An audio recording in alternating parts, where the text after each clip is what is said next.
নমস্কার বন্ধুরা, তন্হির পাকশালাতে সবাইকে স্বাগত। আজ শেয়ার করব মহাষষ্ঠী বা মহাষ্টমীর দিনে সকালের জলখাবারে বা দুপুরের খাবারে খাওয়ার জন্য সম্পূর্ণ নিরামিষ দুটি রেসিপি।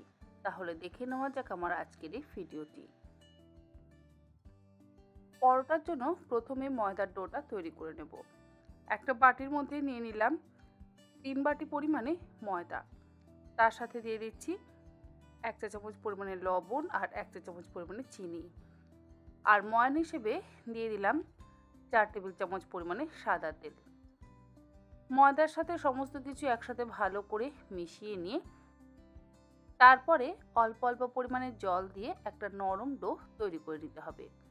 যেমন আমরা লুচি বা পরোটার জন্য একটা নরম ডো তৈরি করে নিই, ঠিক সেই রকমভাবেই ময়দার ডোটাকে তৈরি করে নেব।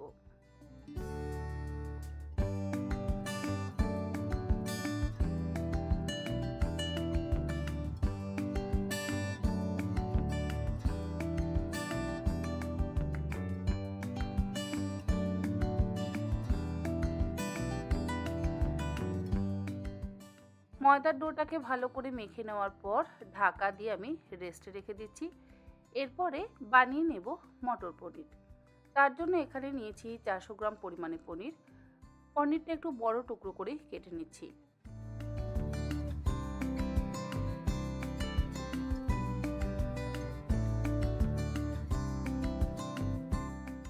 পনিরের টুকরোগুলো কাটা হয়ে যাওয়ার পর রান্না করবার জন্য কড়াইতে দিয়ে দিলাম 4 টেবিল চামচ পরিমাণে সর্ষের তেল।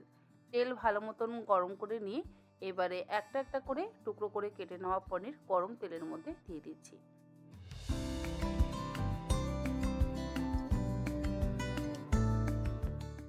এর মধ্যে অল্প একটু লবণ ব্যবহার করব যাতে পনিরের মধ্যে লবণটা ঢুকে যায়। আর কোনো মশলা কিন্তু আমি পনিরের গায়ে মাখাইনি, শুধুমাত্র লবণ দিয়ে পনিরের টুকরোগুলোকে হালকা করে ভেজে তুলে নিচ্ছি।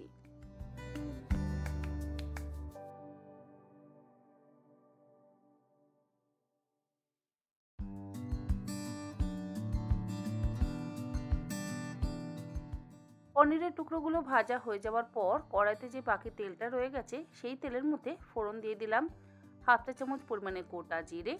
তারপরে দুটো মিডিয়াম সাইজের আলু চৌকো টুকরো করে কেটে নিয়ে দিয়ে দিলাম। গ্যাসের ফ্লেমটাকে মিডিয়াম টু হাইতে করে দিয়ে আলুর টুকরোগুলোকে একটু লাল করে ভেজে নেব।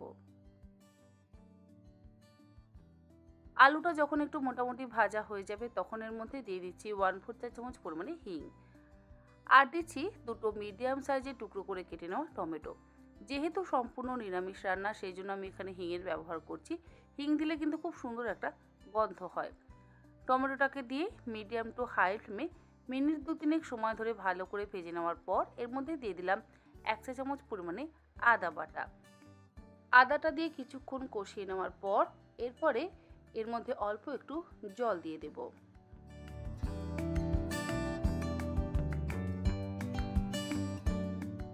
তারপরে একে একে গুঁড়ো মশলাগুলো দিয়ে দিচ্ছি। এর মধ্যে দিচ্ছি 1 চা চামচ পরিমাণে কাশ্মীরি লঙ্কার গুঁড়ো, 1/4 চা চামচ পরিমাণে দিয়ে দিচ্ছি হলুদ গুঁড়ো, 1 চা চামচ পরিমাণে দিয়ে দিলাম জিরে গুঁড়ো। ধনে গুঁড়োর ব্যবহার করছি না, আপনাদের ইচ্ছে হলে ধনে গুঁড়ো অবশ্যই ব্যবহার করতে পারেন। স্বাদ অনুসারে লবণ দিয়ে গ্যাসের ফ্লেমটাকে মিডিয়াম টু হাইতে করে দিয়ে মশলাটাকে খুব ভালো করে কষিয়ে নিচ্ছি। মশলাটা বেশ কিছুক্ষণ সময় ধরে কষিয়ে নেওয়ার পর এর মধ্যে দিয়ে দিলাম 2 বাটি পরিমাণে ফ্রোজেন মটরশুঁটি। যেহেতু মটরশুঁটিগুলো ডিপ ফ্রিজে রাখা ছিল, মোটামুটি 10 মাস সময় ধরে আমি ডিপ ফ্রিজে স্টোর করে রেখে দিয়েছিলাম, তাই আলু আর মশলার সাথে একসাথে কষিয়ে নিচ্ছি। এইভাবে যদি কষিয়ে নেওয়া হয় তাহলে মটরশুঁটির মধ্যেও কিন্তু সুন্দর একটা মশলার ফ্লেভার ঢুকে যায় এবং মটরশুঁটিগুলো খেতেও ভালো লাগে। আর মটরশুঁটিগুলো যদি রান্নার শেষে দেওয়া হয় তাহলে কিন্তু মটরশুঁটির মধ্যে খুব একটা মশলার ফ্লেভার ঢোকে না, মটরশুঁটিগুলো খেতে ভালো লাগে না। মশলা দিয়ে কষিয়ে নেওয়া হয়ে যাওয়ার পর এর মধ্যে দিচ্ছি 1 চা চামচ পরিমাণে ঘি আর 1/4 চা চামচ পরিমাণে শাহি গরম মশলার গুঁড়ো। নিরামিষ রান্নাতে চিনি না দিলে আমার মনে হয় স্বাদটা একটু ব্যালেন্স হয় না, তাই এর মধ্যে দিলাম 1 চা চামচ পরিমাণে চিনি। এবার এই সমস্ত কিছু দিয়ে একসাথে আবারও ভালো করে কষিয়ে নেওয়ার পর দিয়ে দেবো পরিমাণ মতন গরম জল। জলটা দিয়ে 2-3 মিনিট ফুটিয়ে নেওয়ার পর আগে থেকে ভেজে রাখা পনিরের টুকরোগুলোকে দিয়ে একসাথে ভালো করে মিশিয়ে নিয়ে আরও একটু গরম জল দিয়ে দিলাম। এরপরে গ্যাসের ফ্লেমটাকে লোতে করে দিয়ে 3 থেকে 4 মিনিট ফুটিয়ে নিলে তৈরি কিন্তু আলু মটর পনিরের তরকারি। আমরা যে কোনো নিরামিষ দিনেই এরকমভাবে আলু মটর পনিরের তরকারি বাড়িতে বানিয়ে থাকি। আর তরকারিটা হয়ে যাওয়ার পর এবারে আমি লাচ্চা পরোটাটা বেলে নেব। লাচ্চা পরোটার জন্য লেচিগুলো কিন্তু একটু বড় বড় করেই কাটবো। লেচি কাটা হয়ে যাওয়ার পর গুঁড়ো ময়দা ছড়িয়ে নিয়ে প্রথমে রুটির মতন বেলে নেব। গুঁড়ো ময়দা না দিয়ে আপনারা তেলেরও ব্যবহার করতে পারেন, কিন্তু যেহেতু লাচ্চা পরোটা এর মধ্যে অলরেডি আরও তেল আমরা ব্যবহার করব, তেল বা ঘি ব্যবহার করব, তাই প্রথমে একটু গুঁড়ো ময়দা দিয়ে আমি রুটি বা পরোটার মতন বেলে নিলাম। রুটিটা বেলে নেওয়ার পর অল্প একটু ঘি পুরো পরোটার মধ্যে মাখিয়ে নিচ্ছি। খুব বেশি পরিমাণে ঘি আমি ব্যবহার করছি না, তবে আপনারা আপনাদের নিজেদের পরিমাণ মতন ঘি অবশ্যই ব্যবহার করতে পারেন। এমন নয় যে ঘিয়েরই ব্যবহার করতে হবে, ঘিয়ের বদলে আপনারা চাইলে সাদা তেলেরও ব্যবহার করতে পারেন। ঘিটাকে ভালো করে ব্রাশ করে নেওয়ার পর ওপর থেকে দিয়ে দেবো সামান্য পরিমাণে একটু শুকনো গুঁড়ো ময়দা। আর ময়দাটা দেওয়ার পর একদম সরু সরু করে আমি মাঝখান থেকে কেটে নিচ্ছি। যত সরু করে কাটা হবে তত লাচ্চাগুলো কিন্তু পাতলা পাতলা আর সরু সরু হবে। সরু সরু করে কেটে নেওয়ার পর এবারে একটা সাইড থেকে পরোটাটা তুলে নিয়ে তারপরে একদম গোল রোল করে নিয়ে দুটো সাইড থেকে একটু স্ট্রেচ করে দিতে হবে। এইভাবে স্ট্রেচ করে দেওয়ার পর তারপর একটা সাইড থেকে হাতে করে ধরে গোল বিড়ের মতন করে রোল করে নিচ্ছি।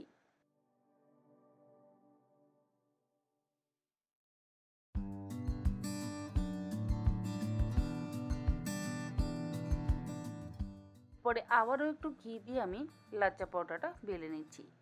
ঘিয়ের বদলে সাদা তেল দিয়েও কিন্তু অবশ্যই বেলে নেওয়া যায়।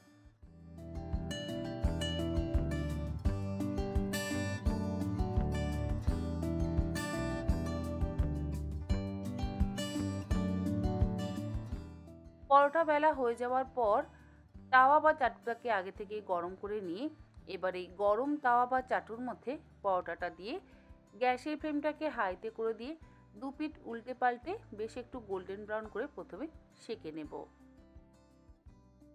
দু পিঠ উল্টে পাল্টে সেঁকে নেওয়া হয়ে যাওয়ার পর এরপরে অল্প অল্প পরিমাণে তেল দিয়ে উল্টে পাল্টে গোল্ডেন ব্রাউন করে সেঁকে নিচ্ছি। লাচ্চা পরোটা বানানো কিন্তু খুবই সহজ, কিন্তু এতে একটু তেলের পরিমাণ বেশি লাগে। আমরা তো রোজ রোজ কেউই এই সমস্ত খাবার দাবার খাই না, তবে কোনো উৎসব বা অনুষ্ঠানে মাঝে মধ্যে এরকম খাবার দাবার খাওয়া তো যেতেই পারে।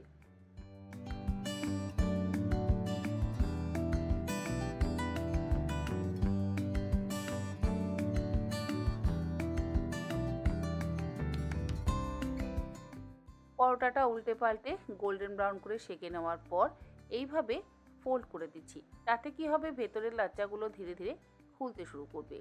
এমনিতে আমরা গরম পরোটা যদি হাত দিয়ে একটু খোলার চেষ্টা করি তাহলে হাতে অবশ্যই গরম তাপটা লাগে, কিন্তু এইভাবে যদি ফোল্ড করে করে সেঁকে নেওয়া হয় তাহলে লাচ্চাটা খুব সুন্দরভাবে খুলে যায়।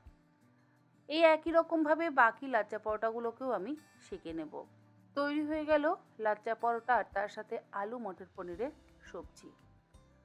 সকালে আপনাদের সঙ্গে শেয়ার করেছি ঝুড়ো বোঁদের রেসিপি, সেই বোঁদেটাও কিন্তু আমি এর সাথে সার্ভ করছি।